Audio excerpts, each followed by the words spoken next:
6월 24일 주님의 교회 말씀 묵상입니다. 로마서 14장 1절에서 12절 말씀. 믿음이 연약한 자를 너희가 받되 그의 의견을 비판하지 말라. 어떤 사람은 모든 것을 먹을 만한 믿음이 있고 믿음이 연약한 자는 채소만 먹느니라. 먹는 자는 먹지 않는 자를 업신여기지 말고 먹지 않는 자는 먹는 자를 비판하지 말라. 이는 하나님이 그를 받으셨음이라. 남의 하인을 비판하는 너는 누구냐? 그가 서 있는 것이나 넘어지는 것이 자기 주인에게 있음에 그가 세움을 받으리니 이는 그를 세우시는 권능이 주께 있음이라. 어떤 사람은 이 날을 저 날보다 낮게 여기고 어떤 사람은 모든 날을 같게 여기나니 각각 자기 마음으로 확정할지니라. 나를 중히 여기는 자도 주를 위하여 중히 여기고 먹는 자도 주를 위하여 먹으니 이는 하나님께 감사함이요 먹지 않는 자도 주를 위하여 먹지 아니하며 하나님께 감사하느니라. 우리 중에 누구든지 자기를 위하여 사는 자가 없고 자기를 위하여 죽는 자도 없도다. 우리가 살아도 주를 위하여 살고 죽어도 주를 위하여 죽나니 그러므로 사나 죽으나 우리가 주의 것이로다. 이를 위하여 그리스도께서 죽었다가 다시 살아나셨으니 곧 죽은 자와 산 자의 주가 되려 하심이라. 내가 어찌하여 내 형제를 비판하느냐? 어찌하여 내 형제를 업신여기느냐? 우리가 다 하나님의 심판대 앞에 서리라.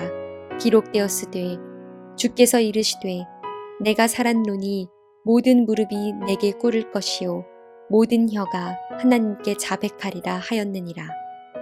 이러므로 우리 각 사람이 자기 일을 하나님께 직고하리라. 샬롬. 오늘도 말씀과 함께 동행하시는 모든 성도님들을 마음 다해 축복합니다. 피카소는 자신의 그림을 비판하는 이들에게 눈으로 보지 말고 심장으로 보라고 말했습니다. 눈으로 보는 것과 심장으로 보는 것은 다릅니다. 3살짜리 손녀가 낙서처럼 그린 그림도 할머니의 눈에는 최고의 예술작품으로 보입니다. 그 그림을 눈이 아닌 심장으로 바라보았기 때문입니다. 우리를 바라보시는 하나님 아버지는 어떠한 기준으로 우리를 보고 계실까요? 또 공동체가 바르게 성장하기 위해서는 성숙한 믿음의 사람들이 많아야 합니다. 성숙한 성도는 다른 사람들을 어떻게 대하며 어떤 기준으로 무엇을 선택해야 하겠습니까? 이 세상에 있는 교회는 다 불완전한 성도들의 모임이므로 늘 문제점이 있기 마련입니다. 이것은 바울 당시의 로마 교회도 마찬가지였습니다. 당시 시장에서 판매되었던 고기의 대부분은 우상에게 바쳐진 제물이었기에 이를 꺼림칙하게 여겨 채식만 하는 사람들이 있었고 이러한 문제에는 전혀 구애받지 않고 자유롭게 신앙생활을 하는 사람들이 있었습니다.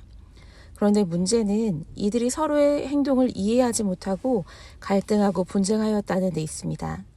어떤 믿음의 공동체든 믿음이 성숙한 자들과 약한 자들이 섞여 있기 마련입니다.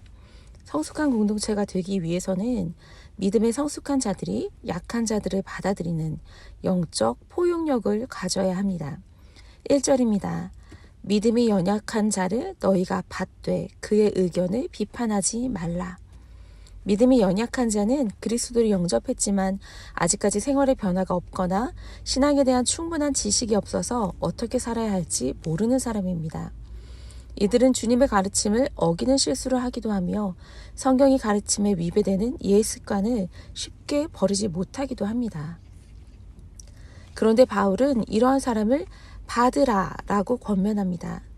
받으라는 것은 열렬히 환영하고 영접하는 것을 말합니다. 이러한 환영은 상대를 의심하는 마음과 상대의 실수를 비판하는 마음이 없어야 가능합니다. 우리는 마치 죄인 되었던 우리들을 넓은 팔을 벌려 따뜻하게 맞아주신 하나님처럼 믿음이 약한 자들을 받아야 합니다. 이렇게 수용하고 포용할 수 있는 넓은 품을 가진 사람이 강한 그리스도의 군사입니다. 믿음이 강한 자만이 실수한 성도를 용납하며 또 옛 습관을 버리지 못한 연약한 자들을 넓고 따뜻한 가슴으로 맞이할 수 있습니다. 여러분, 우리는 믿음이 강한 자입니까? 분명 우리 교회에도 실수를 하며 옛 습관을 버리지 못한 성도가 있을 것입니다. 우리는 이러한 자들을 비판 없이 기쁘게 환영해야 합니다.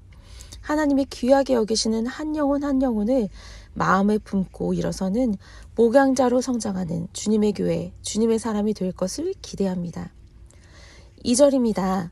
어떤 사람은 모든 것을 먹을 만한 믿음이 있고 믿음이 연약한 자는 채소만 먹느니라. 이를 얼핏 보면 무엇을 먹느냐가 믿음의 기준이 된다라는 말처럼 여겨집니다. 하지만 로마교회 당시의 시대상을 살펴보면 결코 그러한 의미에서 한 말이 아님을 알 수 있습니다. 당시 로마의 시장에는 먹을 수 있는 각종 음식이 있었습니다.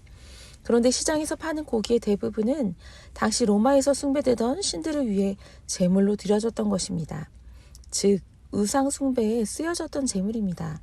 바로 이것이 문제의 화근이었습니다. 로마 성도들 중에서는 우상 숭배를 위해 쓰여진 제물을 불결한 것으로 여겨서 일절 먹지 않고 채소만을 먹는 자들이 있었습니다. 반면 음식이 사람을 더럽게 하지 못한다고 여기고 자유롭게 시장에서 고기를 사 먹는 자들도 있었습니다. 누가 옳습니까? 고기를 먹어야 합니까? 채소만을 먹어야 합니까? 우리는 이것을 명쾌히 결론 지을 수 없을지도 모릅니다. 그러나 이제 우상 제물로 인해 문제를 겪었던 고린도 교회를 향한 바울의 권면으로 해결할 수 있을 것 같습니다. 고린도전서 8장 12절입니다. 이같이 너희가 형제에게 죄를 지어 그 약한 양심을 상하게 하는 것이 곧 그리스도에게 죄를 지는 것이니라. 사실 우상은 아무것도 아니고 아무 영향력도 없습니다. 그러므로 우상에 쓰여졌던 제물과 일반 고기는 전혀 다를 것이 없습니다.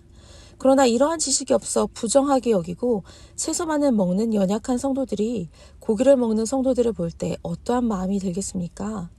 실망하고 낙담할 것입니다. 천하보다 귀한 한 형제가 나의 자유로운 행동으로 인해 실족하는 것은 정말 큰 문제입니다. 마가복음 9장 42절입니다. 또 누구든지 나를 믿는 이 작은 자들 중 하나라도 실족하게 하면 차라리 연자맷돌이 그 목에 매여 바다에 던져지는 것이 나으니라. 이보다 더 엄중한 경고가 어디에 있습니까? 형제를 실족하게 하지 않도록 우리는 주의를 기울여야 합니다. 우리는 신앙에서 자유자이고 모든 것이 가능합니다. 그러나 우리의 모습을 보고 실망하고 실족할 가능성이 있는 일이라면 우리는 절제할 수 있어야 합니다. 신앙의 지식이 없어 연약한 성도에게 이것이 옳다라고 주장하고 가르치기 전에 그들이 낙심하고 상처받지 않도록 주의하며 그들을 배려해야 합니다. 우리의 자유와 누릴 수 있는 권리를 연약한 성도를 위해 포기하며 그들을 배려할 수 있는 성도가 성숙한 성도입니다. 하나님께서 우리에게 요구하시는 기준은 바로 이것입니다. 다른 사람을 배려할 줄 아는 성숙함. 이것이 바로 그리스도인의 기준인 줄 믿습니다. 로마 교회 내의 문제는 성도들 간에 서로 다른 성도를 판단하거나 업신여김으로 분쟁이 발생한 것이었습니다. 다툼을 일으키는 원인은 바로 우상 제물을 먹는 것에 대한 의견 차이였습니다. 자신과 생각이 다른 성도를 자신의 기준으로 판단하며 자신의 신앙이 더 우월한 것이라고 주장했던 것입니다. 각자의 신앙적 행위를 지키는 것이 상대를 공격하는 무기가 되었으며 자신을 보호하는 보호막이 된 것입니다. 우리에게도 이러한 모습을 많이 찾을 수 있습니다. 예배 참석 횟수가 신앙의 기준이 되어 많은 자가 적은 자를 비난합니다. 성경을 많이 읽은 자의 수를 의수대며 자랑하는 사람들도 있습니다. 물론 예배를 많이 참석하고 성경을 많이 읽고 기도를 많이 한다면 분명 성숙한 성도가 될 가능성이 있습니다. 그러나 우리의 종교적 행위가 신앙의 우월감으로 자리 잡아 다른 사람을 판단하는 기준이 된다면 예수님께서 책망하신 바리새인이나 서기관들과 다를 것이 무엇이겠습니까? 우리는 신앙의 양심에 맞게 열심히 신앙생활해야 합니다. 아침에 일어나 말씀을 묵상하고 쉬지 말고 기도하며 때를 얻던지 못 얻던지 전도해야 하며 가난한 자들을 구제해야 합니다. 그러나 명심할 것은 이러한 신앙생활을 하고 있다고 해서 다른 사람을 판단하고 무시해서는 결코 안 됩니다. 우리의 신앙생활은 남에게 보이기 위한 것이 아닙니다. 오직 주님을 위해서 하는 것입니다. 그러므로 남을 판단하지 않는 성도가 되어야 합니다. 우리의 기준은 하나님께 있습니다. 우리를 위해 오래 참으시는 주님처럼 연약한 성도가 성장할 때까지 참고 기다려 주님의 아름다운 나라를 더욱 확장시키는 주님의 교회, 기준을 온전히 하나님께 두고 수많은 사람을 수용하고 섬기는 주님의 교회, 주님의 사람이 될 것을 믿으며 기도하겠습니다. 긍휼이 풍성하신 하나님 아버지, 감사합니다. 끝없이 의심하고 실수하고 넘어지는 우리를 포기하지 않으시고 끝까지 인내하며 수용하고 품어주신 그 사랑 덕분에 여기에 있음을 알고 고백하면서도 다른 지체들을 향해 엄격한 기준과 잣대를 들이밀며 판단하고 정죄하기 바빴던 이 강팍한 마음을 주님 용서하여 주옵소서. 나를 향해 오래 참으셨던 그 하나님의 사랑을 이제 맡겨주신 영혼들을 향해 온전히 흘려보내기를 원합니다. 그리스도인의 기준은 바로 하나님이십니다. 하나님 앞에 우리의 기준을 두고 그 넓고 크신 하나님의 사랑 앞으로 수많은 사람들을 인도하는 삶을 살 수 있도록 축복해 주세요. 그러한 은혜를 우리 모두에게 주실 것을 믿고 감사드리며 예수님의 이름으로 기도드렸습니다. 아멘.